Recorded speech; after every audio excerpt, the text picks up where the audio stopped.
everybody, welcome back to Nobody Likes Recruiters. Stop laughing, Shuff. We will keep it professional. This podcast is dedicated, this podcast/show is dedicated to you if you work in the recruitment industry, if you work for a recruitment agency, if you work for a business and you're looking to kind of improve your recruitment, if you're a candidate.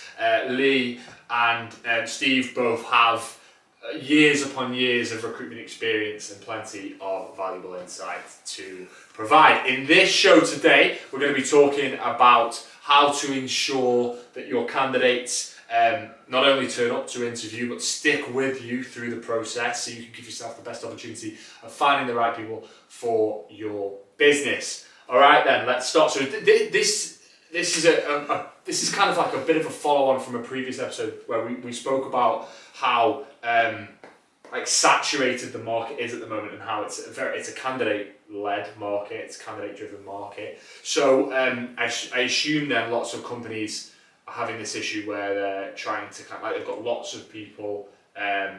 Lots of people are kind of like flippant, maybe a little bit, and like, oh, well, I'm getting opportunities all over the place, so I don't maybe need to turn up. Industry's always had a bit of that, hasn't it? Has it? Yeah. So what, even in, say, recession times where there was a limited supply of jobs? Yeah, no-shows have always been a thing of recruitment industry, hasn't it? You know, ghosting of candidates ghosting, you know, all that kind of stuff. It's not necessarily new, I think, to the market currently, but I think it's been amplified, hasn't it? It's been a bit much more amplified. Yeah. I think the more opportunities people have got, there's more challenges I think you're getting are, for us anyway, in our experiences, that candidates are getting offered before you can get them into interview in other companies probably. And we're getting more calls from businesses now who are asking us to look into roles for them because they've maybe been out and advertised the role themselves, and one of the challenges that they've advertised the role, they've got a group of applicants, they see a couple of CVs that they quite like, they contact them, invite them in for interview, and then the candidates don't show up, do they? So it's an age-old issue,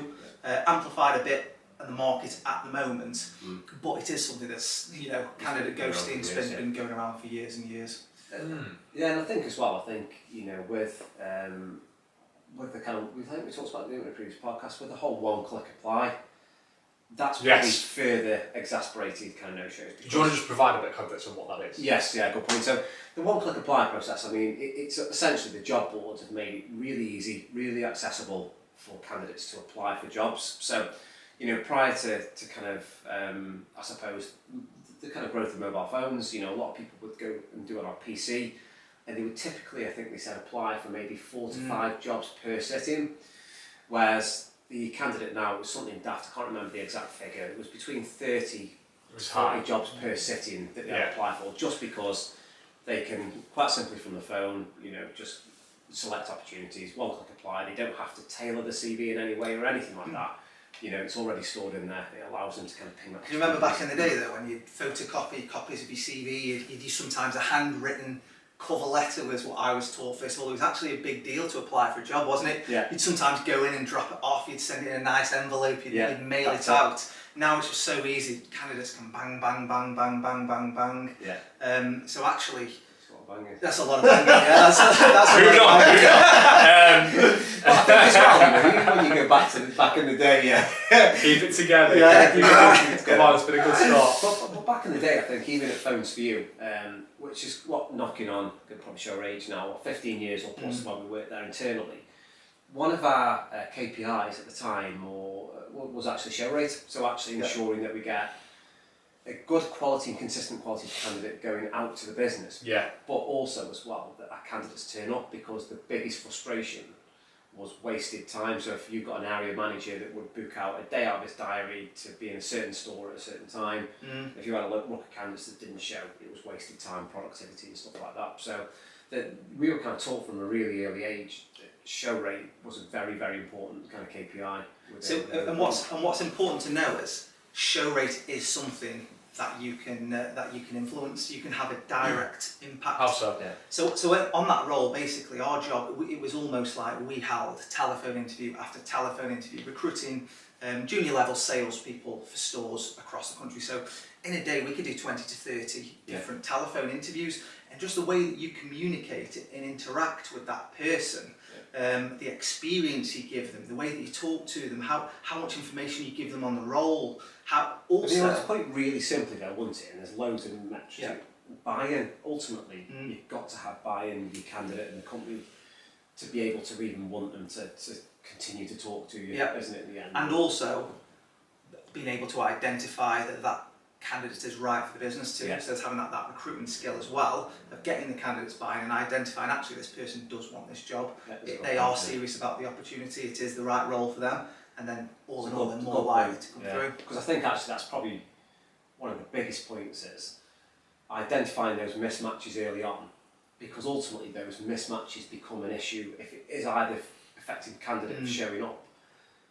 But if there is a mismatch, you'll never get them over the door anyway, so even if you make the candidate the offer, it's highly likely they're not going to accept the offer, turn it down and go with something else. So it's a good... Because a lot of people do just hold hands up in the air, and we had that a lot in the teams at Phone to View and say, I've just been really unlucky why I've not filled these roles because, you know, this candidate's got another job, or this candidate's just not bothered to turn up, or this candidate's, you know, X, Y and Z, when actually there's little things that you can do throughout the process to make sure the candidates turn up. Well, it's not always the candidate's fault actually, because if you think about it, and I suppose just kind of throwing the idea out there. Yeah, I was going to say, how's it not the candidate's fault if they just don't end up turning up? So, in some ways, I think there's some onus on the recruiter and the employer to do the job as well. So, when a candidate applies to an advert, it's almost blindly applying to something, isn't it? Now, I'm not saying that not showing up in the end is not their fault, because, you know, obviously it's rude, you know, a candidate should show up, but the biggest bit about doing your job is then providing that information, you know, giving that candidate the chance to identify to the business, the role, to find those comparables, isn't it? Like, actually, you know, don't forget, you've kind of just posted an advert out there, drawn loads of people in, and then you expect everybody to want the opportunity or to know the opportunity and stuff. And so there's a lot of work that has to be done in that interim bit, isn't it, to ultimately affect your show rate down the line. But I suppose it's wrong to say it's not the candidate's fault. Showing up's not right etiquette, and ultimately, you know, for us that can cost them on future opportunities. There may be a better opportunity down the line. If a candidate no-shows, I'll be inclined to not consider that candidate again. It's never the right thing just to not let anybody know and not turn up, because it wastes everybody's time. That's it. So, but a lot of candidates, and again, I think this could sound daft to you, but some people become too polite to be able to have the inclination or want to tell you the truth. Like, we find that you can have our early conversations with a candidate. I could say there's a 50% drop-off to people that kind of end up, you know, continuing through the process in the end, and that's because at that point in time when you're talking to them about the opportunity on the phone, the vast majority of people will not say, those hours don't suit me, the salary's not enough, I don't think the role responsibilities the company sector appeals to me. They'll wait to get off the phone and then ghost you and never kind of speak to you. I'm trying to think of why that is. Just politeness, Adam. So if you applied for a marketing role that you thought looked quite good, and I gave you a call, hi Adam, you're right. Yeah, I've seen your CV on. You know, I've come across your CV. I think you'd be absolutely great for the opportunity of the role. This is the salary, X, Y, and Z. And depending on how I communicate that with you, you might just be like, oh yeah, okay, yeah, that sounds really good. You can read my enthusiasm. You're almost, and it happens more for junior level roles where you might not be that confident to say, oh, actually, based on everything you've said, sorry, I don't think this role is for me. That does take a fair amount of confidence actually from a candidate. So rather than actually say at that point, yeah, no problem, that's fine, send me the details, and then they kind of almost ignore it and pretend, you know, actually, it doesn't sound like the role for me. But there's that, they lack that confidence to actually say at that point. Yeah, I'm just trying to think of like the situations when I've been in, and I think the main thing for me isn't a lack of confidence, I don't think, to be able to say that, but it's more, I don't want to burn a bridge. Like, I'm like, wait a minute, I might actually need this opportunity, like who knows what might happen. My current job might get pulled, and I've said, you know, I don't, so that might be a factor. Not that this really particularly matters. I know we're jumping all over the show. We are. Let's get back to the core of this. So how to ensure, again, if you're watching this, you work for a recruitment agency, you're involved in the recruitment process. So you've got that candidate to apply. Now this speaks to what we spoke about in the last episode in terms of writing that shit up job advert and all of the lovely things. I'll add a card in at the top if you're watching this on YouTube. If you're listening, just go back on your podcast app and look at some of the previous episodes that we've done, because we kind of lead into some of the stuff that we're talking about here. But then it's getting them to interview them. We've spoken about that. Is there anything else that we need to talk about? Yeah, so I think the biggest bit, so it leads on from what we said, and the kind of last, when you will have actually been collating the information to be able to create your, amazing job advert that's going to attract your candidates, it's then starting to utilise that information that you've gained in the initial conversations with your candidate. So once that candidate has either applied or you've searched them out and you've kind of seen, the next stage is all about the information process. It's about you delivering insightful information to that candidate that's going to be able to help them to select whether it's the right opportunity for them or not. So we go back to talk about kind of culture, job responsibilities, location, salary. There's so many factors to a job needing to be the right thing for the individual, that all of that information up front should be the first conversation you have with that candidate. Before you even go, are you interested in this role? Is it suitable for you? All that kind of stuff. Let me just talk to you about what this whole thing looks like, to see if there's a potential fit. And a lot of companies get that wrong. So about one of our old employers. Is this going to be a tangible example? Yeah. I love it. I like tangible examples. Yeah, so we would send, as an internal recruitment team, we would send a short list of applicants across that applied, that met the brief. We would send that to the hiring manager. Then, what we expected the hiring manager to do, and what they should do, is give each of those candidates an actual call. First impressions count, but what they actually do, and what a lot of businesses do, is just send an email to all those candidates, say, we like your CV, would you like to attend an interview next Thursday? Please let me know. This is the location. See you then. When actually you're missing out a massively important step, which is that other opportunity to sell the business, to tell them about the culture. Following on from all the great things in the advert, when the candidate's hot, if you've wrote a shit hot advert, they'll be excited. Continue that excitement on that first call and make them, and build that excitement and make them want the opportunity more. This is one of them things where like a business is trying to save time. Yes. But actually they could be creating more of a headache for themselves further down the line. That's why they use suppliers, because it's time consuming, and I fully understand why businesses don't get it right, because recruitment's a byproduct. It's almost like that thing that they know they've got to do it because they've got a gap or a shortfall, but generally they're really busy because they might have a shortfall in headcount within their team, their department, and it means that recruitment's on the back front. What's the most efficient way I can try and contact everybody in one go? And but unfortunately, it doesn't lead to a good recruitment process. The whole and thing cost time in the end. Yeah, and you'll end up, when you're sat there and your day's wasted because no candidates turned up, you would have been better spending the initial time. Exactly.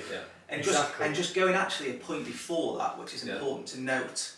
What a lot of businesses do as well is they'll place a job advert. It might be a 30-day job advert, and they'll wait until right at the end to contact all the candidates. At which point, 90% of those candidates will have forgot that they even applied to the job because they've already applied for 2030. They will have lost enthusiasm for the role. It might have been snapped up elsewhere.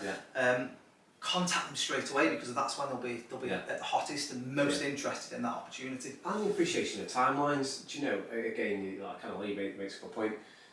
The striking while the iron's hot is a really important part, within recruitment. So I'm a candidate, I've just had a great call with you, you've enthused me about the role, and then you tell me, so I've got a slot in the diary 2 weeks on Wednesday.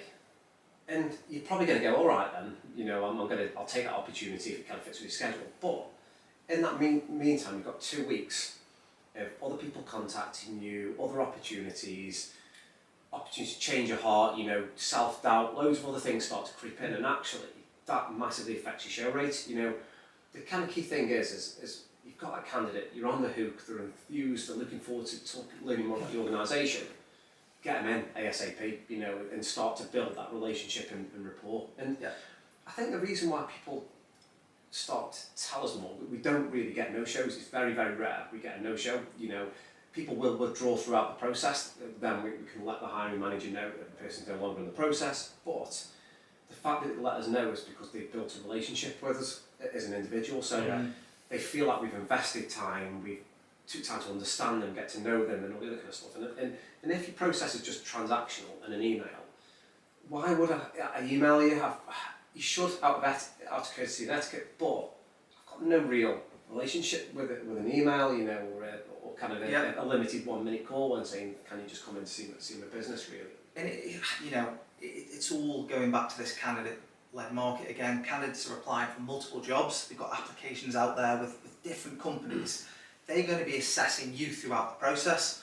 Everybody says people don't leave companies, they leave managers. A big part of the decision-making process for any candidate is assessing their potential manager, assessing the culture of the business. And if you've had a negative interaction with somebody after applying for the job, or it's been quite a bland interaction or just an email, but then the other company down the road that you've also applied for has given you a great experience, then you'll be more likely to attend that interview over the one that's given. I've had 2 examples actually lately. I think there's one lady who gave me a call after and said, well, I'll chalk that one down to experience. She came out of the interview thinking that they absolutely hated it because of they built no rapport with her, no relationship. They didn't really tell her much about the role. They just drilled her a bit during the interview. They didn't connect with her in any way. And they wanted to invite that candidate back to second interview. They said they really liked her and she was great. But she couldn't get it around her head. I don't understand how we can even know that. And she's kind of like, it's just a really old-fashioned and old-school way of interviewing. There was no small talk, no anything that would build a relationship for you to know on a human level. I could work with that individual. Ultimately, I feel like I could, we could kind of bond with them. But then, similarly on the other kind of hand, I had a candidate, and she was all about kind of the culture and the environment, and every experience she had. I think she had 2 or 3 interviews. Can't quite remember now. But the experience was consistent with every hiring manager or every person that she interacted with in the business. Gave the same experience, same impression, which ultimately affects the decision to join the company in the end, because she got a great understanding of that kind of what the environment was and culture and business. So you affect them showing up in the end because they kind of have that investment into the company. I see it, and that flexibility. This is something we've spoken about in a previous episode before as well. I remember quite clearly. Like you've got your process, and you've touched on it already. Some employers leaving it until the end of the process before they reach out. So we've got this adverts on for 30 days, and we're just going to let them all come in, and then we're going to start reaching out. Yeah. We know that's not the right thing to do. Yeah. For the reasons that we've already stated. What about this in terms of being flexible around that process then? So fitting in the interview process around candidates. Here's one thing I've never understood. Again, this is an observation from the candidate perspective. Job interviews are always in work time. Yeah. So that can be quite stressful if you're in a job where you have to book time to go to an interview. Yeah. Is there something to be said of saying, you know what, can you come in the evening or early morning or even a weekend, dare I say? Yeah, 100%, and it's not completely unheard of, but it is quite rare. And again, it goes back to putting yourself in the shoes of the candidate, and it can be quite stressful for a candidate if they can't book time off, and that's the only interview slot that the employee's given, and they've got no option but to attend. But it can be quite difficult, and what I meant kind of, as a candidate, you'd think really good if a hiring manager, your potential manager, was willing to stay late to see you because he saw value in your CV. Yeah. It's actually a great sign from the off. I think there's a correlation. Actually, you find quite a lot of business owners and SMEs that you support and recruit for are a lot more willing to invest time outside of standard office hours. Yeah, then you call when you're working with a large corporate that's a middle manager, Yeah, I'm not staying late. That's how much time invested, and that's not always the case, but we do get, if they want the job, they'll come to this slot, and that was a really old school mentality. Yeah. If they want the job, they'll turn up at 10. If the job means that much to them, and you've just got to think about it completely different now. It's not like that. Again, the simple thing is that communicates already a culture of what a candidate should expect, isn't it? Inflexibility. Like, so if I was to ask them for time off or I need to do something with kids' family, it already starts to put self-doubt in somebody's head about what that thing is, whereas a company goes, yeah, no problem at all, I can try and work with them or their schedule, or if you could just come try and get out work half an hour early. It's all about context and explanation, I think, is the biggest thing, isn't it? Yeah. When that golden candidate appears, and you may have a plan to do 2 interviews, but the first interview they've blown you away, your advice would be, don't hang around in that situation, especially at the moment? It all depends. I think a two-stage interview process should be maximum at the moment. Yeah. I think what's more important is for the first stage, be flexible, maybe think about can I offer a video interview or even a telephone interview, a telephone call, something initially that can fit around the flexibility of the candidate. There's nothing wrong with then getting them in for a second interview, but we have some that are more, the second's more of a coffee and chat, more the opportunity to come in and have a look at the working environment. I think there's nothing wrong with a two-stage interview, I don't think, as long as it's not dragged out over 6 weeks or a month, because during that process, the candidate's going to have other offers, see other jobs, more opportunity to get their heads turned. And there's connection and buy-in at that point, so after you've had your hour interview and you get back to the second, the candidate's already built quite a bit of an idea around if it's starting to look like the right opportunity for them. So it's a fine line between it all. I think, but I suppose it's like the way to ultimately impact show rate is all down to each interaction that you have with that individual. It's making sure you don't bust your timelines.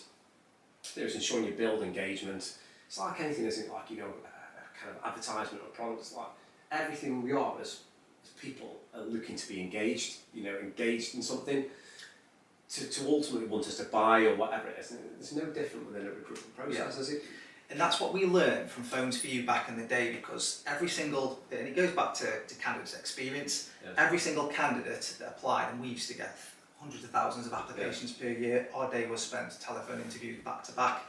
And what was important is we had to reject some candidates, we had to make the decision not to put them forward. But remember, we were told to treat every candidate like they were a customer of Phones for You, because chances are they were. And regardless of the outcome, make every candidate who leaves that call think, oh, do you know what, he was a really nice bloke, or he was a really nice girl, or a really positive impression of the company. And if you treat every interaction with your candidate like that, you're going to have a way better show rate at interview. Okay, so you've got here, I wanted to hone in on this a little bit, the overcomplicating the process, does that just speak to what we've already discussed? Yeah, I think it can do. I mean, we've had companies that have had 5-stage interview processes. What? Yeah. And what a presentation for a customer service advisor, I was going to say, like, if it's a really high salary, high intense role, then maybe you might need them to multiple stages. Yeah. 5 seems a bit. Yeah. But it tends to be companies that are a bit hesitant to make the hires sometimes, doesn't it? And they think, because of how they've always recruited, or because of the way they look at the recruitment process, it's like, right, let's make candidates jump over more hurdles and go through more stages, so the candidate right at the end, is definitely going to be the right one, and even then, I'm a reflector, I need 2 weeks to think about it after. Multiple stakeholders they're going to be dealing with X, Y, and Z. It's you've got to, there's a realistic or the right level of realistic's a good realistic, kind of realistic for the level of role. You've got to factor the process. Exactly, and you've got to factor in like the current environment at the moment. You can't afford to be doing this to really drawing it out. Okay, lads, so we found the right guy or girl. Yeah. What happens now? Once you've found the right person, I think you've got to be quite sharpish with the job offer again. I would always do it via phone call. We get companies that just pump our job offer by email. It's not good. This is the moment of excitement. If you've played it right all the way throughout the process, the candidate should be waiting for that call the other side of the phone. Yeah. So again, Also, sorry, I've just come up. What a nice, in terms of your job, what a lovely phone call. Exactly. That should be the pinnacle, right, of a recruiter's kind of What the one thing actually about getting it right on the first offer, and we're going, I suppose, away from how to affect show rate, but and I had a conversation with the client the other day, is just the worst thing you can do once you've built that excitement and the person's waiting for the offer is just lowball that individual. Yeah. Like, you're just taking them all the way up to then go, I'm going to offer you $5,000 less than your expected salary or whatever it is. Like, there's got to be like, you've got to try and match your process, haven't you, toward that and match expectations. Expectations throughout everything is again how you affect show rates. If you're going to call a candidate, to call them at the time that you specify that you're going to call them. If you're going to invite them, don't delay and make them wait in a waiting room. Like all the stuff that you you do is set your expectations and try your best not to change them and move them, because, you know, we get it a lot, don't we, where we get asked to move arranged interviews that people have booked time off work to be able to kind of take, you know, or, you know, arrange things to be able to get the time off, and then they expect them to then rearrange, which again massively affects show rate, because they go, well, I've kind of moved heaven and earth to try and get into your business, and now you bounce me, you know. So sometimes they don't show the next time round. It's expectations are huge, you know, and kind of just do what you say you're going to do. There's two ways of thinking about the whole recruitment process. There's the old school businesses where it's looking at candidates and say, right, you need to prove to yourself why I should give you this job. A bit like, you know, The Apprentice with Alan Sugar and you know, all that malarkey. Yeah. And then that still happens. It still happens a lot, and in fact they struggle to recruit. And they're the sort that slag off candidates that don't turn up, that get upset with recruitment agencies, but actually it needs to be a bit of internal thinking. And then there's the other companies that think, do you know what, it's down to me as well, it's down to me to meet the candidate halfway. The candidates tell us about them, why this role appeals, why they'd be great, but for me to tell the candidate why they'll be great for this role, what this company can offer them, why working for me would be good. So it's just flipped on its head, hasn't it, really?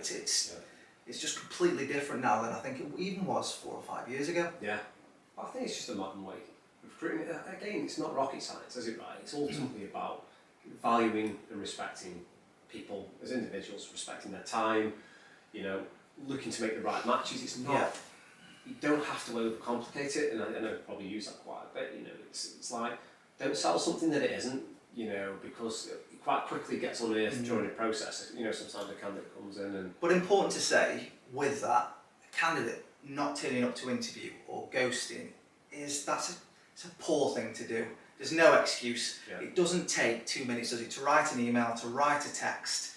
And we've had hundreds of candidates that have, not for interview, but during our recruitment process, when we do kind of, you know, have multiple conversations with them to test the commitment, where, you know, we've invited them to a telephone interview with ourselves, they've not turned up, they've not picked up the phone for the interview.